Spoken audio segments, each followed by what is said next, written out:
Hello दोस्तों, welcome back to our channel Maths Vision. मैं गौरव। हमने लास्ट क्लास में डिस्कस करा था 4.2, जिसके अंदर हमने देखा था solution of a quadratic equation by factorisation. Factorisation method की तरीके से ग्रोनखंड विधि द्वारा हमने क्वाड्रेटिक इक्वेशन को सॉल्व करना सीखा था। अब हम उसी की वर्ड प्रॉब्लम पे चलेंगे थोड़ा सा, और वर्ड प्रॉब्लम मैंने 4.1 के अंदर भी आपको बताई थी। ठीक है, लिंक आपको डिस्क्रिप्शन में मिल जाएगा। 4.1, 4.2 का पार्ट 1 एंड ये 4.2 का पार्ट 2 है। ठीक है, चलिए तो देखते हैं 4.2 का जो पार्ट 2 है उसके अंदर हम वर्ड प्रॉब्लम की बात करेंगे। वर्ड प्रॉब्लम देखिए, सॉल्व करना सीख तो लिया था हम, पर दोबारा से देखते हैं होती क्या है। ये बोला गया है फाइंड टू नंबर, हिंदी वाला दिक्कत मत लेना, वो नीचे क्वेश्चन आ रहा है आपका जैसे कि आप जानती हैं। Find two numbers whose sum is 27 and product is 82। तो ऐसे दो नंबर का फाइंड करना है हमें जिनका सम 27 है और प्रोडक्ट 182 है।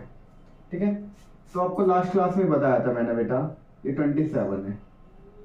अगर मैं एक नंबर को x मानता हूं तो दूसरा नंबर बेटा आपका 27 माइनस एक्स होगा। क्या आप ये जानते हैं? अपने लास्ट वीडियो देखी होगी तो हमने पूरा डिटेल में समझा था इसे। ठीक है, चलते हैं। लेट कर लिया फर्स्ट नंबर x माना पहली संख्या x। तो सेकेंड नंबर जो होगा हमारा, सेकेंड नंबर बेटा आपका जो बनेगा 27 माइनस एक्स, तो दूसरा नंबर होगा 27 माइनस एक्स बनेगा। तो अकॉर्डिंग टू क्वेश्चन क्या बोला है, प्रोडक्ट दिया बेटा, कितना दिया बेटा, प्रोडक्ट दिया, गुणनफल दिया इनका 182। तो बेटा प्रोडक्ट क्या करेंगे, x एक नंबर था, दूसरा नंबर था 27 माइनस एक्स, इन दोनों का जो प्रोडक्ट है वो 182 है। क्लियर बेटा? वही फिर अपने ये 4.1 का सवाल बन चुका है, जैसे कि आप देख रहे हैं, इसकी मल्टीप्लाई इसमें, फिर इसी की मल्टीप्लाई इसमें करेंगे तो 27x माइनस का एक्स स्क्वायर, ये प्लस का इस साइड आ गया, माइनस का बन जाएगा बराबर 0। क्लियर बात? एक्स स्क्वायर वाला पहले लेते, जैसे कि आप स्टैंडर्ड फॉर्म में देख ही रखे हैं कि पहले एक्स स्क्वायर वाला लेंगे, फिर एक्स वाला, फिर बिना एक्स का। आप इस माइनस को हटाना चाहिए, इस माइनस को हटाने के लिए पूरी इक्वेशन को मल्टीप्लाई करना पड़ेगा माइनस से। तो ये माइनस वाली प्लस की बन जाएगी, प्लस वाली माइनस की बन जाएगी, माइनस वाली प्लस की बन जाएगी। आई होप ये आपको समझ में आ गई होगी ये कैसे आई है। ठीक है, तो पहला नंबर हमने x माना है, दूसरा नंबर हमने 27 माइनस एक्स हो जाएगा। अकॉर्डिंग टू क्वेश्चन चलेंगे तो जो प्रोडक्ट दिया 182 दिया है, 182, और ये अपना 4.1 का काम था। अब हमारा थोड़ा सा काम यहाँ पे आएगा फैक्टराइजेशन मेथड। तो हमारी इक्वेशन क्या बनी थी, now x square minus 27x plus 182 बराबर 0। मेरे को कोई ऐसे दो फैक्टर चाहिए कि जिनका जो मल्टीप्लाई है वो 182 आ जाए और उनका जो सम है 27 आ जाए। तो अच्छी तरीके से सिखा रखा है मैंने आपको, ये दोबारा से सीख लेंगे।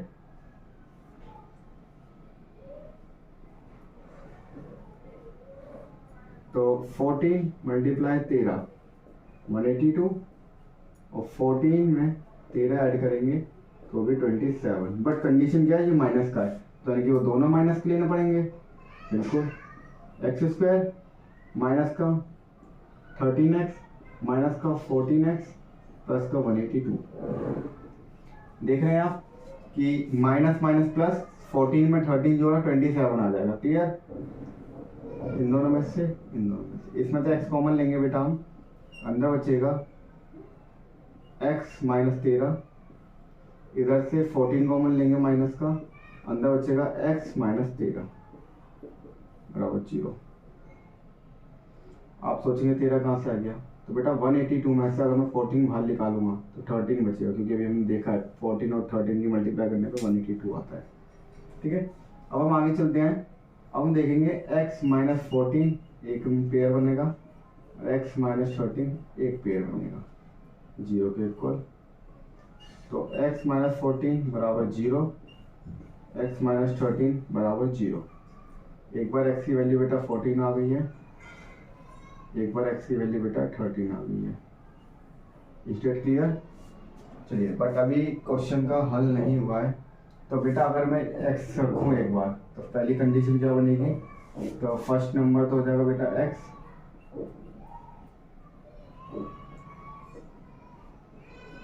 जो सेकंड नंबर होगा बेटा मेरा 27 माइनस 14 दैट इज 30। ठीक है बच्चों, चाहे आप 13 रख के कर लीजिए तो 13 14 आ जाएगा, अब 14 रख के करेंगे तो 14 13 आएगा। क्लियर होगी बात? ये आपका पहला क्वेश्चन है 4.2 का। आई थिंक ये थर्ड क्वेश्चन होगा। Find the two number who some is 27 का सम था, तो अकॉर्डिंग टू क्वेश्चन प्रोडक्ट दिया हुआ था।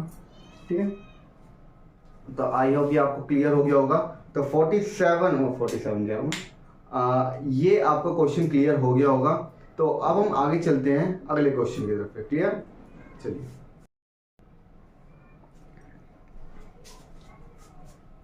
चलिए दोस्तों नेक्स्ट क्वेश्चन पे चलते हैं।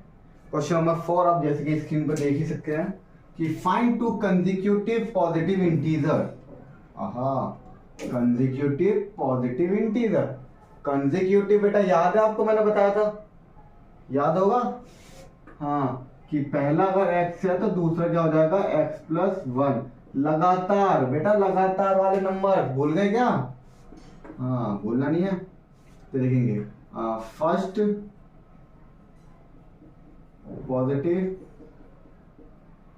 इंटीजर को लेट कर लिया मैंने बेटा x, लेट करा बेटा, ये मैंने माना प्रथम धनात्मक पूर्णांक x है। ठीक है, तो जो मेरा सेकंड इंटीजर होगा बेटा, सेकंड इंटीजर होगा वो x प्लस 1 हो जाएगा। ठीक है, अब अकॉर्डिंग टू क्वेश्चन क्या बोला जा रहा है? सम ऑफ हुज स्क्वायर्स, यानी कि अगर मैं इनका स्क्वायर्स करूं, उनका सम करूं, अकॉर्डिंग टू क्वेश्चन क्या बोला गया? सम ऑफ हुज स्क्वायर कितना बेटा? यानी कि उनके वर्गों का योग दिया है मेरे को 365। तो यानी कि अगर एक x है तो इसका x स्क्वायर हो जाएगा, प्लस सम्मानी का था प्लस, और x प्लस 1 का भी क्या हो जाएगा बेटा? स्क्वायर बराबर 365। क्या आपने ये वाली कंडीशन 4.1 में नहीं देखी है क्या? तो आप अभी सॉल्व करेंगे, ऐसे करिए। तो बेटा देखिए, एक्स स्क्वायर को तो एज इट इज रहने देंगे, ए का स्क्वायर प्लस बी का स्क्वायर प्लस 2ab 365। क्लियर हुआ? ये ए प्लस बी का होल स्क्वायर का फॉर्मूला खुल गया बेटा। यहाँ पे आगे बढ़ते हैं, x square plus x square plus 1 का स्क्वायर 1 प्लस 2x माइनस 365 बराबर 0। Clear? X square 2x square plus 2x बेटा 1 माइनस हो जाएगा, इसमें से माइनस का 364 आ जाएगा। अगर मैं 2 से डिवाइड करवा दूँ इसे, तो ये x square plus x minus 2 1 2 2 8 2। ठीक है, ये अभी हमने जस्ट इससे पहले वाला सवाल था वो यही करा है। ठीक है, तो 182 के जो फैक्टर बनेंगे बेटा आपके देख लेंगे एक बार। क्वेश्चन मेरा बन चुका है x square plus x minus 182 बराबर 0। तो बेटा 182 के 13 और 14 की मल्टीप्लाई कराने पे 182 बन जाता, और अगर मैं इन दोनों का डिफरेंस करा दूं तो 1 आएगा। तो मेरे को यही चाहिए। तो चलिए करते हैं, एक्स स्क्वायर प्लस का 14x माइनस का 13x माइनस का 182 बराबर 0। लास्ट जो अभी क्वेश्चन करा बेटा उसी की तरह है, कोई घबराने की बात नहीं है। x प्लस 14 माइनस 13 कॉमन ले लिया बेटा, x प्लस 14 बराबर 0। x minus 13 x plus 14 0। बेटा एक बार x माइनस 13 बराबर 0, ये एक बार x माइनस 14 0, x की वैल्यू 13 आ गई बेटा इधर से, और x की वैल्यू माइनस 14 आ गई। और बेटा जैसे कि आपको पता है कभी भी नंबर नेगेटिव नहीं होगा, और मेरा एक नेगेटिव का नंबर आ चुका है, तो ये नॉट पॉसिबल, इसे रिजेक्ट कर देंगे। x की वैल्यू 13 आ गई, तो पहला नंबर क्या हो गया, फर्स्ट पॉजिटिव इंटीजर, पहला धनात्मक पूर्णांक क्या हो जाएगा बेटा 13, और सेकंड क्या हो जाएगा बेटा आपका 13 प्लस 1 दैट इज 14। ये आपके दो नंबर निकल गए। क्लियर हो गई बात? आई होप ये क्लियर हो गया। बिल्कुल पिछला जो एग्जाम अभी लास्ट क्वेश्चन थर्ड क्वेश्चन करा था उसी की तरह है क्वेश्चन, कोई इतना हार्ड एंड फास्ट टूल नहीं है जो आप नहीं कर पाओगे। ठीक है, आपको सीखना है, अच्छे मार्क्स से पास होना है इस साल। क्लियर हो गई, बोर्ड एग्जाम है। चलिए आगे क्वेश्चन पे चलते हैं।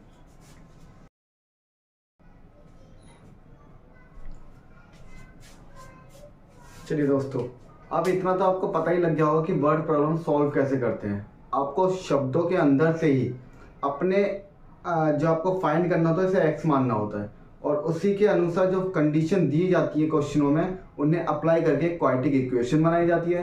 क्वाड्रेटिक इक्वेशन को फिर फैक्टराइजेशन मेथड के थ्रू सॉल्व करा जाता है। तो यही आपका हर वर्ड प्रॉब्लम के अंदर चल रहा है प्रोसेस। तो आपको देखिए एक क्वेश्चन आया है, क्वेश्चन नंबर 5 है, जो बोला जा रहा है कि an altitude of a right triangle is 7 centimetre less than it base. तो बोला गया है, हिंदी वाला बोल रहा है आपको नीचे क्वेश्चन, एक बार पढ़ लीजिए उसे, कि बोला गया है कि जो एक समकोण त्रिभुज की जो ऊंचाई है वो 7 सेंटीमीटर कम है उसके आधार से। ठीक है, तो अल्टीट्यूड माने होती है बेटा हाइट यानी कि ऊंचाई। ठीक है, तो if the hypotenuse is 13 centimetre find the other two side. तो एक बार देखेंगे इसे क्या क्या कहा है इसने, क्या नहीं कहा। तो जो अल्टीट्यूड है मेरा वो राइट ट्रायंगल का 7 centimetre less than it base. तो बेटा आप है ना बेस को ही x मान लो, let base of right triangle, जो अपना बेस को x मान लो ये x सेंटीमीटर। तो बेटा माना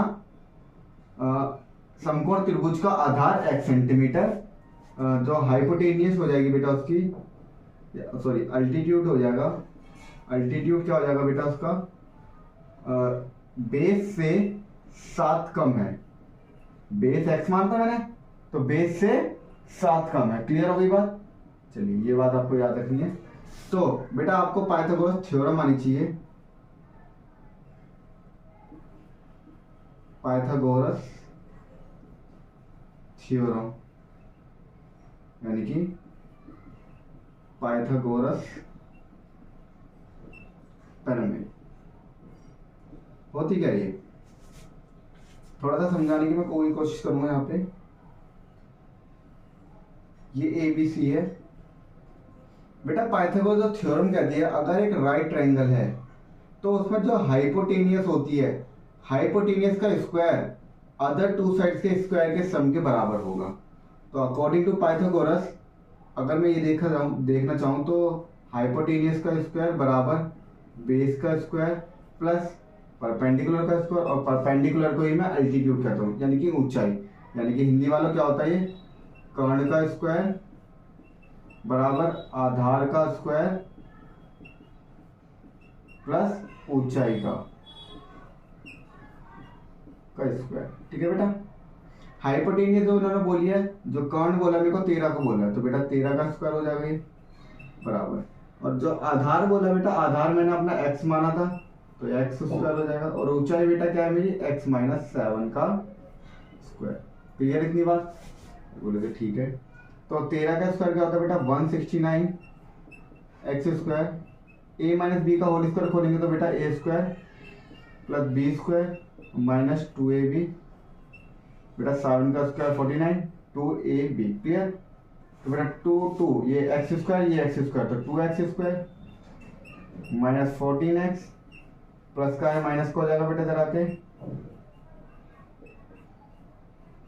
बराबर 0। ठीक है, 2x स्क्वायर माइनस का 14x प्लस माइनस क्या है क्योंकि बड़ी की संख्या है 0, 4 में 6 का 2 120। इधर आ जाएंगे बेटा, 2x² माइनस 14x माइनस 120 बराबर 0। अगर 2 से डिवाइड कर देता हूँ मैं, 2x² 7x माइनस का 60 बराबर 0। तो बेटा आप देख सकते हैं ये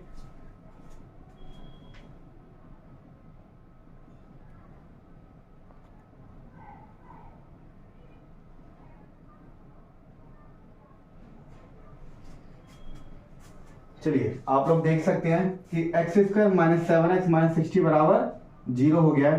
तो आप इसे फैक्टराइजेशन मेथड से कर लीजिए। 60 वजह 60 लाना है, ठीक है। तो आप क्या करेंगे, इसके अंदर कुछ फैक्टर करेंगे। चलिए करते हैं। 30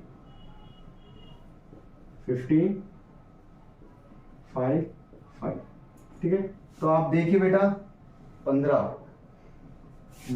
आप बनाइए इसको।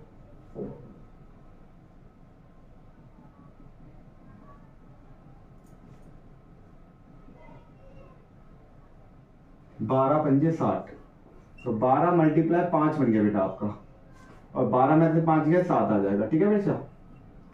तो x² माइनस है तो बेटा बड़ी वाली माइनस की लेनी पड़ेगी, तो प्लस का 5x माइनस का 12x माइनस का 60 बराबर 0।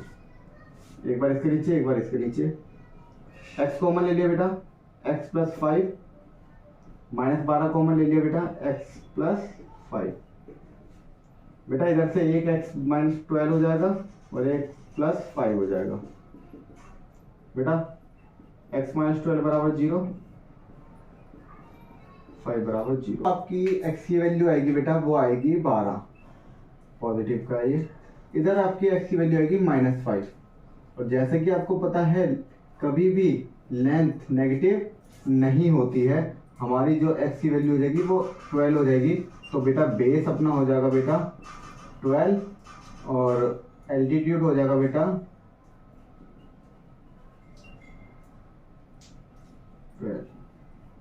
12 माइनस 7 दैट इज 5, ठीक है बेटा। तो आपका आधार हो जाएगा 12 सेंटीमीटर और आपकी जो ऊंचाई होगी वो 5 सेंटीमीटर होगी। दोबारा से देख लेते हैं। The altitude of a right triangle is 5 centimetre less than it base. तो बेटा हमने आधार को ही बेटा अपना x मान लिया, तो बेटा एल्टीट्यूड जो उसकी ऊंचाई होगी वो x माइनस 7 है, क्योंकि वो बेस से 7 कम है, ठीक है। पाइथागोरस परिमेय लगाएंगे तो बेटा हाइपोटेन्यूज का स्क्वायर बराबर बेस का स्क्वायर परपेंडिकुलर का स्क्वायर होता है। वैल्यूज रखी, फॉर्मूला खोला, पहला ये 4.1 का काम हो गया और ये 4.2 का क्वेश्चन नंबर 1 का काम हो गया। क्लियर हो गई बात?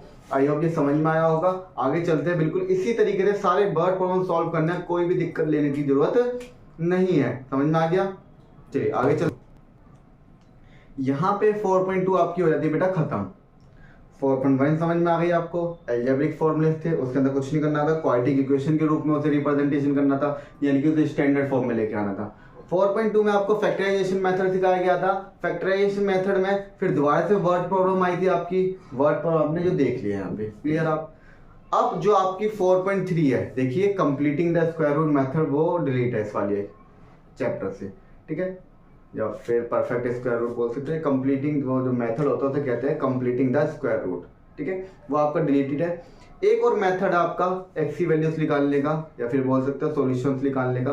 वो मेथड है बेटा आपका कि आप क्वाड्रेटिक फॉर्मूले की मदद से उसे आप निकालिए, ठीक है। वो आपको देखेंगे नेक्स्ट वीडियो में, देखेंगे जो आप 4.3 होगी। जय हिंद, जय भारत।